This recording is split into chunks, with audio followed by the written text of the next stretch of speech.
Trade with Kamran Bhavani. क्या आप stock exchange में इन्वेस्ट करके पैसा कमाना चाहते हैं तो हमारे ग्रुप को ज्वाइन करें। हम आपको देंगे बर वक्त और बेहतरीन मशवरे। हमारे पास अकाउंट खोलने और ग्रुप ज्वाइन करने के लिए इन व्हाट्सएप नंबर पर राब्ता करें। कामरान मेमन भवानी 0345 826 4499। बिस्मिल्लाहिर्रहमानिर्रहीम। अस्सलाम वालेकुम मेंबर्स, मैं कामरान मेमन भवानी हूं। आप देख रहे हैं यूट्यूब का चैनल जिसका क्लेम या ब्लेम नहीं है।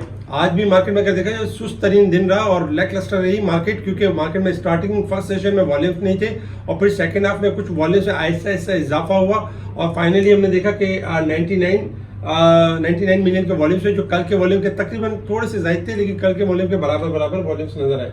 मार्केट रेंज माउंट थी 29 पॉइंट माइनस तक की और फाइनली 86 पॉइंट प्लस के साथ मार्केट क्लोज रही 41,352 के करीब। इसके साथ ही अगर हम देखें तो कुछ वॉल्यूम लीडर आपके स्क्रीन के ऊपर है। आज इन स्टॉक्स के अंदर वॉल्यूम वाइज काम हुआ जिसमें PIBTL, WTL, DG Khan top पे रहे। अगर हम टॉप गेनर्स देखें तो बाटा, एक्साइड, एटलस बैटरी ये आपके टॉप गेनर्स रहे। अगर आप टॉप डिक्लाइनर्स देखें तो यूनिलीवर पाकिस्तान, कैबर टोबैको, सीमेंट्स ये आपके टॉप डिक्लाइनर्स रहे।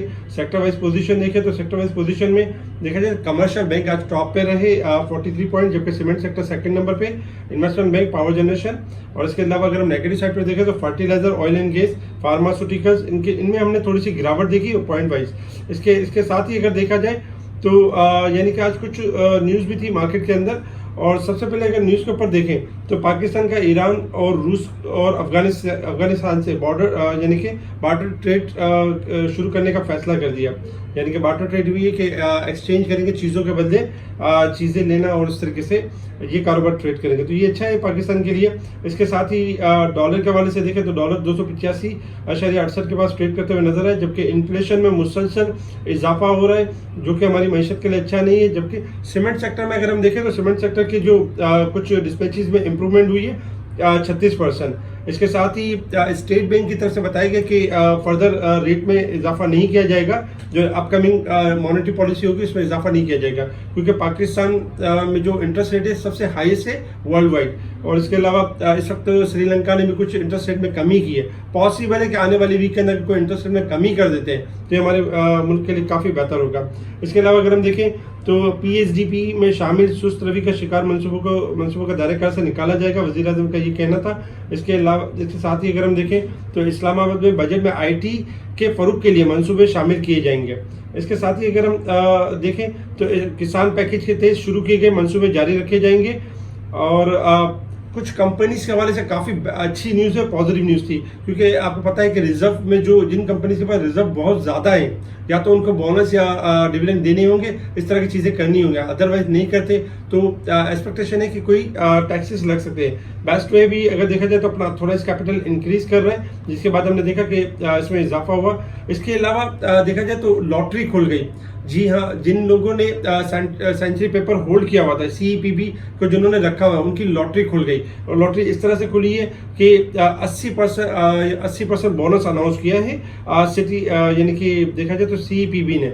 तो जिनके पास 1000 शेयर हैं उनको 800 शेयर यानी कि बोनस शेयर मिलेंगे और एक तरह से यानी कि उनके शेयर में इजाफा होगा। प्राइस में कुछ कमी होगी लेकिन शेयर में इजाफा होगा। इसके अलावा और भी बहुत सारी कंपनीज है लाइनअप है जो अपना पैडअप कैपिटल जो अपने रिजर्व को कम करने के लिए या तो बोनस इशू करेंगे या फिर और यानी कि डिविडेंड वगैरह की तरफ जाएंगे। तो उसमें काफ़ी सारी कंपनीज हैं जो बेहतर हो सकती है, जिसमें आज हमने देखा एक्साइड, एटलस बैटरी और बहुत सारी जो कॉर्नर स्क्रिप्ट है वो इनमें इजाफा भी हो रहा है और यानी कुछ ना कुछ अनाउंसमेंट भी हो रही है। इसके अलावा अगर हम देखें इंटरनेशनल मार्केट की तरफ तो इंटरनेशनल मार्केट में इस वक्त जो क्रूड ऑयल ट्रेड कर रहा है, तकरीबन कल के दिन हमने आपको कॉल दी थी 68 के अराउंड और मुसलसल अगर देखा जाए 67 के अराउंड कि हम कहते रहे कि क्रूड ऑयल आपका बाउंस बैक कर जाएगा और 71 का लेवल मीट करेगा। 71.50 के पास ट्रेड कर रहा है, $1.40 प्लस हो चुका है। क्रूड ऑयल यहाँ से $72 और 72 से $73 तक मूव कर सकता है अपसाइड की तरफ। अगर 73.50 का लेवल ब्रेक एंड सस्टेन करेगा तो मजीद तेजी होगी, अदरवाइज वहां से प्रॉफिट टेकिंग आ सकती है। इसके अलावा अगर गोल्ड सिल्वर में बताएं तो गोल्ड सिल्वर में तेजी की बात की गई थी। गोल्ड आपका $1996 हो चुका है, जबकि सिल्वर में अगर हम देखें तो सिल्वर में भी इस वक्त तकरीबन देखा जाए तो इजाफा हुआ 24 यानी कि डॉलर के पास ट्रेड कर रहा है। गोल्ड सिल्वर थोड़ा हायर पे जाते हैं तो प्रॉफिट टेकिंग आ सकती है, स्लाइटली करेक्शन आ सकती है। लॉन्ग वे के हिसाब से देखें तो तेजी का व्यू है, लेकिन शॉर्ट करेक्शन आ सकती है। और डॉलर में जो हमने गिरावट की बात की थी, डॉलर गिरावट की तरफ है, लेकिन लास्ट डे है तो इस हिसाब से थोड़ी सी रिकवरी बन सकती है। इसके अलावा अगर हम बात करें रेजिस्टेंस लेवल और सपोर्ट लेवल की, 41,550 हमारा रेजिस्टेंस लेवल होगा मंडे के लिए, 41,151 हमारा सपोर्ट लेवल होगा। मार्केट ओवरसोल्ड पॉइंट तकरीबन 150 से ज्यादा थी, आज मार्केट ने रिकवरी ली, 76 पॉइंट रह गई है मार्केट, जबकि साल के हिसाब से 1646 पॉइंट मार्केट ओवरसोल्ड रह गई है।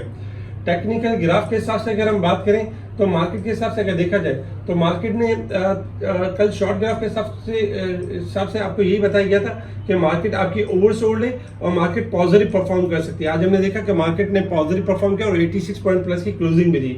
इस वक्त अगर हम शॉर्ट ग्राफ के हिसाब से मार्केट की पोजीशन देखें तो मार्केट इस वक्त स्लाइटली, क्योंकि मार्केट एक रेंज बाउंड परफॉर्म कर रही थी, स्लाइटली ओवरबोट है। मार्केट के पास जो सपोर्ट होगी 41,148 का लेवल होगा। अगर मार्केट 41,140 के लेवल को ब्रेक करती है तो मार्केट में हम गिरावट देखेंगे। अदरवाइज एक्सपेक्टेशन है कि मार्केट 41,500 से लेके 700 तक मूव कर सकती है अपसाइड की तरफ। अगर हम डे के चार्ट के ऊपर देखें तो थोड़ी सी बेहतर क्लोजिंग रही है और आने वाले यानी कि वीक के अंदर भी मार्केट थोड़ा यानी कि 41,500 के लेवल को मेंटेन कर जाती है तो जो मार्केट रिकवरी का जो सफर है उसको कंटिन्यू करेगी, 41,800 से लेके 42,100 तक रिकवर करेगी। इसके अलावा भी अगर हम वीकली बेसिस पे भी देखें तो काफी बेहतर क्लोजिंग रही है। मार्केट में जो वॉल्यूम्स कम थे और मार्केट में जो देखा जाए तो एक थोड़ी सी रुकावट थी, वो वजह यही थी कि नेक्स्ट वीक मॉनेटरी पॉलिसी है और इसके अलावा एक सेक्टर जो बहुत ज्यादा बढ़ चुका है, जैसे कि सीमेंट सेक्टर। आपको याद होगा जब लास्ट वीक स्टार्ट हो रहा था तो हमने आपको कहा था कि सीमेंट और स्टील के ऊपर खास तवज्जो दीजिएगा। आज आपने देखा सीमेंट में 46 से डीजी खान आपका 54 हो गया। यही वजह थी कि टेक्निकल ग्राफ पर इनकी लॉन्ग कॉल्स आ रही थी, इसलिए हम बार बार पॉजिटिव कॉल चला रहे थे। पायनियर 78 के पास ट्रेड कर रहा था, 91 से अबव का हाई लिया। मैपल लीफ आपका 28.5 के पास ट्रेड कर रहा है, जबकि बाकी सीमेंट में भी इजाफा हुआ, स्टील सेक्टर में भी इजाफा हुआ। इस तरह की स्पेशल कॉल हम स्पेशल ग्रुप में भी शेयर कर रहे होते, बता रहे होते हैं। इस वक्त ये जो दो सेक्टर्स हैं, सीमेंट सेक्टर आपका स्लाइटली ओवरबोट हो चुका है और नेक्स्ट वीक के अंदर जो भी हाई रेट लगे आपने अब अग्रेसिव होकर बाई नहीं करना, अब आपने प्रॉफिट टेकिंग करनी है, अब ज्यादा होल्ड नहीं करना, क्योंकि पहले अपने आपको थोड़ा करेक्ट करेंगे, फिर जैसे ही इनकी कॉल जनरेट होगी बाई की, फिर दोबारा ये बाई साइड पर आएंगे। तो नेक्स्ट वीक में आपने खास ख्याल रखना है कि सीमेंट सेक्टर के अंदर प्रॉफिट टेकिंग करनी है। इसके अलावा technology, oil and gas sectors, आपके जो स्टील सेक्टर, इसमें थोड़ी मूवमेंट आपको अपसाइड मिल सकती है। जिन के यानी कि जो अनाउंसमेंट आते जाएंगे थोड़ा इस कैपिटल बढ़ाने के हवाले से, उन स्टॉक्स के अंदर थोड़ी रैली बनेगी, तेजी बनेगी। नेक्स्ट वीक में भी इंशाल्लाह जिस तरह इस सेक्टर ने इस वीक के अंदर परफॉर्म किया, नेक्स्ट वीक के हवाले से भी स्पेशल ग्रुप में यानी कि स्टॉक्स आपको बताए जाएंगे जिस पर आप अच्छी रैली कर सकेंगे और एक अच्छी तेजी कर सकेंगे। स्पेशल ग्रुप से जुड़ने के लिए आप कांटेक्ट कर सकते हैं मोहम्मद दानिश को, मोहम्मद दानिश आपको स्पेशल ग्रुप में ऐड करेंगे। अब तक के लिए इतना ही, ठीक है जी, शुक्रिया। कामा मेमन बावानी, अल्लाह हाफिज।